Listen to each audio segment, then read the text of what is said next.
Mike Breen on the call on ABC. The Denver Nuggets are the world champions of the National Basketball Association for the first time in their history. Hello and welcome aboard the Paul Gallant Show, the most interactive sports talk show in Houston. One you can jump aboard by calling or texting in at 713-780-3776.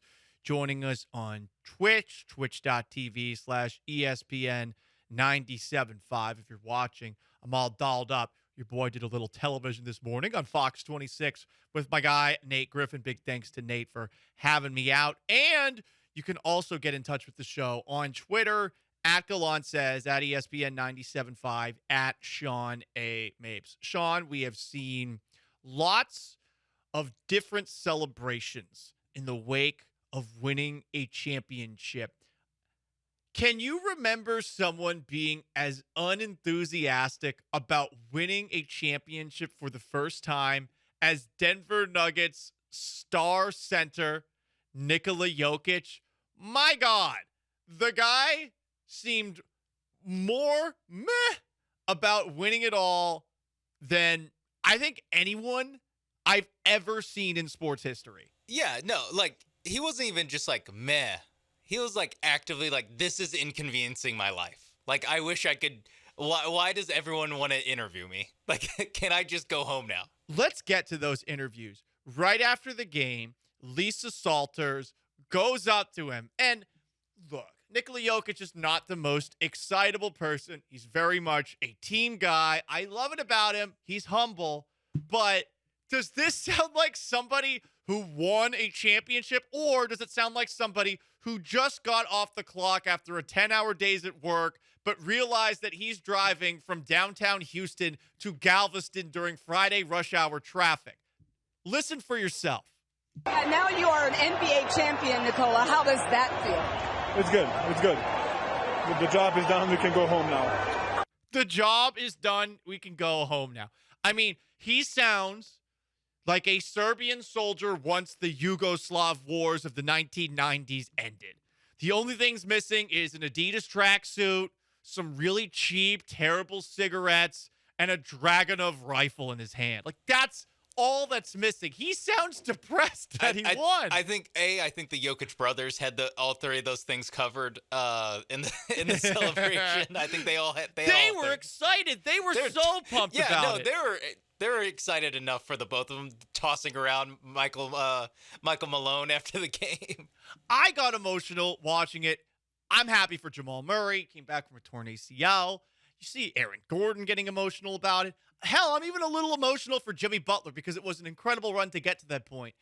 But Nikola Jokic is the person that we all want to be happy for. This is a guy who got disrespected for the last couple of years while winning the MVP. He finally legitimizes those two MVPs, probably legitimizes the idea that he should have been a three-peat MVP in the NBA. Nope. Here's Nikola Jokic in the post-game press conference saying, yeah, I just want to get back to horse racing. Next week or two look like for you now? You got a parade coming up here on Thursday. Yes. How soon till you're back in softball? I need to. On Sundays I have my horse racing in my horse racing. I was going to get to that. The horse racing. Get to that. Maybe I don't know how we're going to arrive. It's Thursday parade, Friday maybe. Would you make it? I don't know. Maybe you can have enough time to squeeze it in. I'm going to ask Josh to give me a plane. Oh, I think he'll definitely let you get the team plane. I think you deserve that. You deserve a little bit more than that. I did it on TV. I'm going to finish by. I put him under the pressure. Yes, I did. Nicole, I don't feel bad at all. I put him under the pressure. I don't feel bad at all. I'm going to take the team plane and fly back for my horse race. I mean, they should push the parade back for him. That was like the only time he chuckled during the entire post game. Right. Him being like, yes, I'll be able to get the team plane. I mean, good for him. I mean, he's chuckling. He's like, yep, I played so well with these MVPs that I finally get to have the team plane to fly back for my horse race. It seems like all he cares about is the horse race. He's probably pissed off that the Nuggets didn't pull off a sweep because he would have been able to go to the horse race. And also, this wouldn't be an inconvenience for him. Thursday to Sunday doesn't seem like that tough.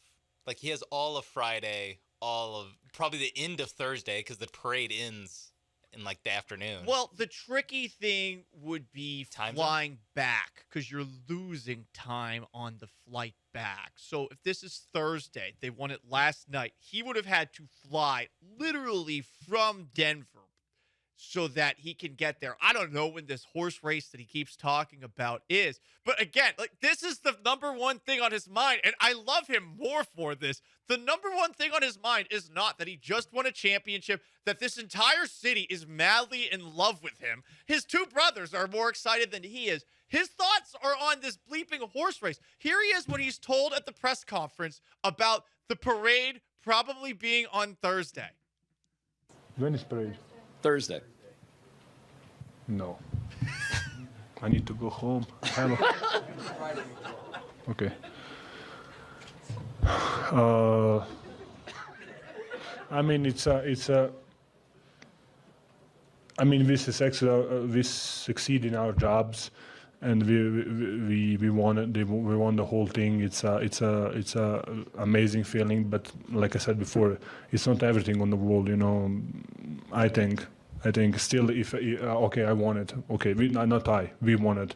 But I think it's not the most important thing in the world. Still, there is a bunch of things that I like to do. I mean, probably that's a normal thing, you know. Nobody likes his job, or maybe they do. They're lying. Nobody likes their job. If they do, they're lying. And maybe Fruction, who comments, twitch.tv/ESPN975, he was born tall. Yeah, maybe it is that simple for him. He is so good at this sport. You would think that there has to be some love associated with basketball for him, but maybe there's not. No, specifically the way he's good. Like, if he just played like Shaq, you could see how it's like, yeah, no, I just kind of get the ball. I'm bigger, stronger. I put it in the hole, then I go horse racing. But like, he obviously had to work on his game a lot. Yes. With the footwork, with the shots, with the passing. Like, he obviously loves and knows the game. Yes. But maybe, you know what it is? Maybe Denver just like low key sucks. Could be that. He was like, man, I wish I was in whatever American city has the most Serbian population, which I will look up when you start talking. But maybe it's the Denver thing. You know what they call it? They call it Menver. There's a lot of dudes in Denver. So Jokic is a happily married man, so he doesn't care about that. You know what? Fine, sure. We'll work with that. But the guy just wants to go back. Is he a degenerate gambler? Like, I'm trying to figure out. I got to get back to the horse racing. And I know that he has horses, and everyone's talked about it nonstop. It's essentially like it's literally the only thing we know about him outside of basketball. And apparently he really freaking loves these horses. It's the nonstop discussion point during like quiet moments in the NBA Finals, much like Juan Soto is only 20 years old, or however the hell old he was back in the 2019 World Series between the Astros and Nationals, like nonstop. Nikola Jokic has horses. So I'm trying to think off the top of my head if there's anybody who comes close to being like, about winning their first ever championship. There actually is one. And the guy played here in Houston. We're talking about the dream. We're talking about Hakeem Olajuwon. So someone tweeted at me last night, the way Jokic is acting right now reminds me of Hakeem Olajuwon after the Rockets beat the Knicks in 7 games back in 1994, which was a massive year for Hakeem Olajuwon because he won the MVP that season. He wins the finals. He wins the finals MVP. And I saw the very end of the broadcast, and you've got Marv Albert talking about the Rockets and Houston wins its first sports championship ever. And they just zoom in on Hakeem Olajuwon, who's sitting on the scorer's table with this like glazed look in his eye, as if like, whatever, who cares? After the game, he does the post-game interview, and he also sounds maybe not quite Jokic disinterested, but he's like, all right. Well, finally, I just want to thank God that He has given us this opportunity and playing together as a team. You know, I still can't believe that we have won the championship. You know, a lot of people talk about your play, your calmness this year, but the guys around you also came along very strong. Well, you know, just teamwork. Teamwork, that's the key. I just like to thank all my teammates for the great job. Kenny Smith, Maxwell, they did a wonderful job tonight. Even there, more energy from Hakeem Olajuwon than from Nikola Jokic. He at least seems happy, not like inconvenienced.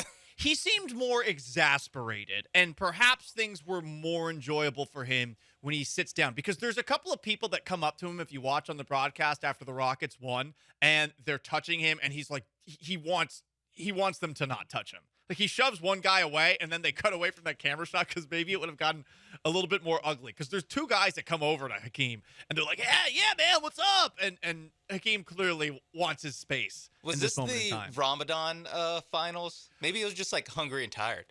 That makes a lot of sense. I'm not sure when Ramadan takes place. We can also It moves around because it's the Arabic calendar. There's a different amount of days. Oh, interesting. Didn't know that. Well, Nikola Jokic, he won the finals, but maybe not into it. Dr. Dre on 290, twitch.tv/ESPN 97.5 comments in Jokic voice. Basketball is side piece. It might. But I mean, honestly, I don't even know if it gets side piece respect. Like, and I like Jokic more for it. He clearly doesn't care that much about it. I would love to be that awesome at a job I don't care about at all. That also pays that well. Right, right. Because many argue that I feel that way about the jobs I don't care about, but yeah, I'd be the best, McDonald's floor sweeper in the world. Oh, yeah. I would have been the best Hannaford's cashier / bagger / grocery cart mover in all the land. Yeah, but you gave up that life. I gave it up. I gave it up. Yeah, to do sports talk radio. I mean, not many people like that job. No one really wants this, It is what it is, I guess. Did we figure out, Sean Mapes, which city in the United States has a high Serbian population? Yes, it was, hold on, I exited out because I didn't think we would actually get to it. Well, we have to, because we are the international show of ESPN Chicago, 97.5. Los Angeles, New York, of course. They just have the most of everything. Yeah. And you got Milwaukee, Pittsburgh, who doesn't have a team, Phoenix, and then Jackson, California. Okay. Of all those places, Phoenix is the only one that's remotely interesting.